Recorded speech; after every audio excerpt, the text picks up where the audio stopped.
जय हिंद एवरीवन, स्वागत है आपका वी नेशन ट्रिपल वन के एक नए एपिसोड में, जो आपके लिए लेकर आते हैं इंडियन डिफेंस की प्रमुख अपडेट्स को। सबसे पहले तो चैनल को सब्सक्राइब करना मत भूलिएगा।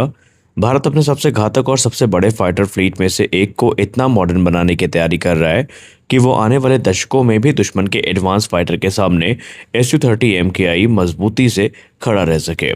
खबर है कि पहले 84 SU-30 MKI फाइटर जेट को सुपर सुखोई स्टैंडर्ड में अपग्रेड करने की अनुमानित लागत तकरीबन $8 बिलियन तक पहुंच सकती है।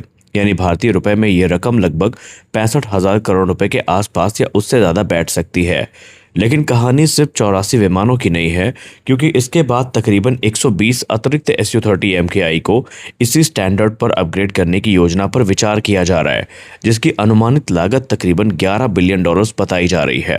तो आखिरकार सुपर सुखोई में ऐसा क्या खास होने वाला है?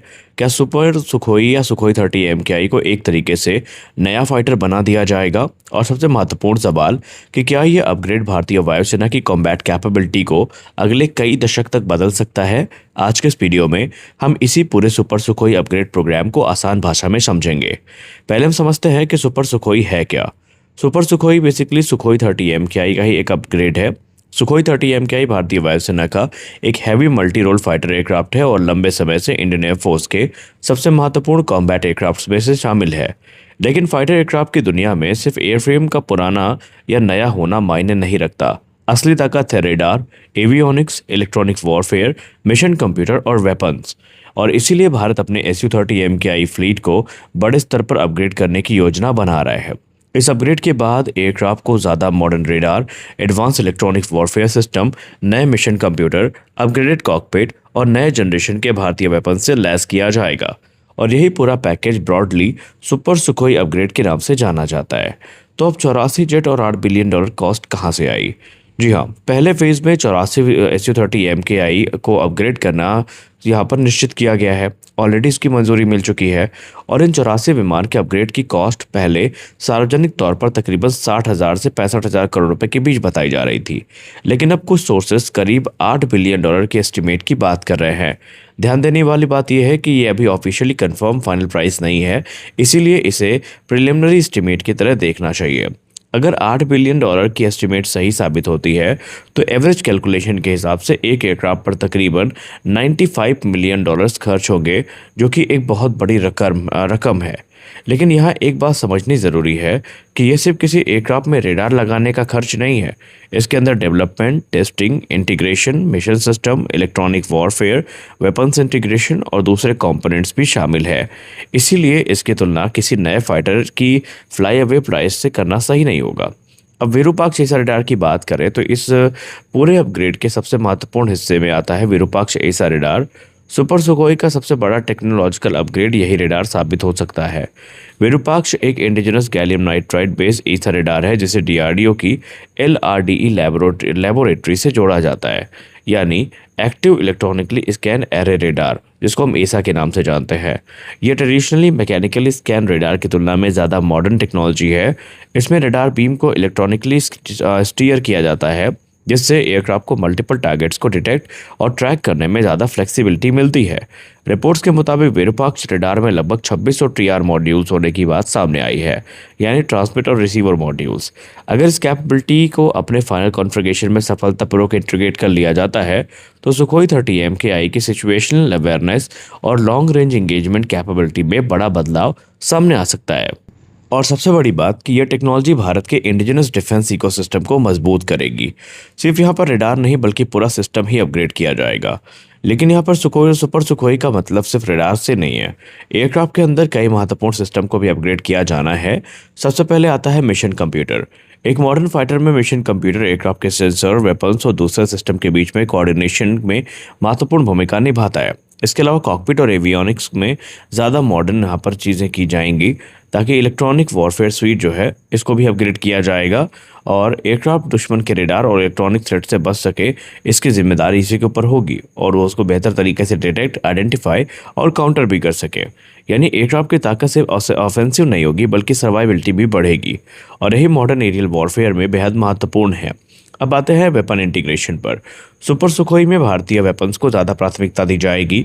इसमें Astra beyond visual range air to air missile सबसे महत्वपूर्ण है, क्योंकि ये भारत की स्वदेशी BBR मिसाइल है और दूसरी स्वदेशी मिसाइल्स हैं वो भी हमें देखने को मिलने वाली हैं। यानी Su-30 MKI दूर से ही एनिमी फाइटर को इंगेज करने की क्षमता रखेगा और उनमें ज़्यादा सक्षम भी होगा। इसके अलावा रुद्रम एंटी रेडिएशन मिसाइल जैसे सिस्टम के इंटीग्रेशन भी महत्वपूर्ण है। रुद्रम का इस्तेमाल एनिमी रेडार और एयर डिफेंस सिस्टम को टारगेट करने के लिए किया जा सकता है। इसका मतलब ये है कि अपग्रेडेड Su-30 MKI सिर्फ फाइटर वर्सेस फाइटर रोल तक सीमित नहीं रहेगा, ये एनिमी एयर डिफेंस नेटवर्क के खिलाफ भी ज़्यादा प्रभावशाली प्लेटफॉर्म बन सकता है। लेकिन यहाँ पर एक बात इंपॉर्टेंट है और समझना ज़रूरी है कि सुपर सुखोई अपग्रेड ओवरनाइट नहीं होने वाला है। कैबिनेट कमेटी ऑन सिक्योरिटी यानी कि CCS से अप्रूवल मिलने के बाद ये रिपोर्ट के अनुसार तेजस मार्क 2 जो है ये प्रोग्राम तेज़ी तो बढ़ा है और 2 Su-30 MKI को फ्लाइंग टेस्ट बेड के रूप में अपग्रेड किया जाएगा। इन एयरक्राफ्ट के जरिए नए radar, avionics, mission computer, electronic warfare system और वेपन्स इंटीग्रेशन को टेस्ट किया जाएगा। सोर्सेज के मुताबिक ये वैलिडेशन फेज करीब 3 साल तक चल सकता है और फुल फ्लाइट ट्रायल को कंप्लीट होने में तकरीबन 5 साल अभी लग सकते हैं। इसका मतलब ये है कि अगर प्रोग्राम को मंजूरी मिलने में भी थोड़ी देरी होती तो प्रोग्राम प्रभावित हो जाता। अब खैर क्योंकि इसमें हमें आगे बढ़ने का निर्देश दे दिया गया है तो उम्मीद है कि चीज़ें समय पर ही होंगी। लेकिन आपको पता ही है कि फाइटर मॉडर्नाइजेशन प्रोग्राम में टेस्टिंग का प्रोसेस बेहद ज़रूरी होता है, क्योंकि radar, weapons, electronic warfare, mission computer को एक साथ परफेक्टली इंटीग्रेट करना आसान काम नहीं है। इसमें बहुत ज़्यादा स्किल लगती है। अब आते हैं खबर के दूसरे हिस्से पर। पहले 84 विमानों को अपग्रेड करने के बाद 120 एडिशनल Su-30 MKI को सुपर सुखोई स्टैंडर्ड में अपग्रेड करने पर विचार किया जा रहा है। इस दूसरे फेज की एस्टिमेटेड कॉस्ट तकरीबन $11 बिलियन बताई जा रही है और अगर ये परियोजना आगे बढ़ती है तो भारतीय वायुसेना के लगभग 200 से ज़्यादा Su-30 MKI aircraft eventually super Sukhoi configuration के करीब पहुँच सकते हैं। इंडियन एयरफोर्स के पास 260 Su-30 MKI की बड़ी फ्लीट है और इसलिए ये अपग्रेड प्रोग्राम सिर्फ एक छोटा मॉडर्नाइजेशन प्रोजेक्ट नहीं होगा, बल्कि ये पूरा भारतीय एयर पावर आर्किटेक्चर का महत्वपूर्ण हिस्सा बन सकता है। और इंटरेस्टिंग बात यह है कि दूसरे बैच में प्रति एयरक्राफ्ट कॉस्ट कुछ भी कम हो सकती है या यूँ कह लें कुछ कम भी हो सकती है। तो क्योंकि पहले बैच में डेवलपमेंट और नॉन रिकरिंग इंजीनियरिंग की बड़ी लागत शामिल होगी, जब प्रोडक्शन स्केल बढ़ेगा तो रेडार, मिशन कंप्यूटर और जो दूसरे सब सिस्टम की मैन्युफैक्चरिंग कॉस्ट है वो कम हो सकती है, तो जाहिर सी बात है विमान की कॉस्ट भी कम होगी। तो अब सवाल ये उठता है कि तेजस मार्क 2 और एमका जैसे नए फाइटर के जब भारत डेवलप कर रहा है तो Su-30 MKI पर इतना पैसा क्यों?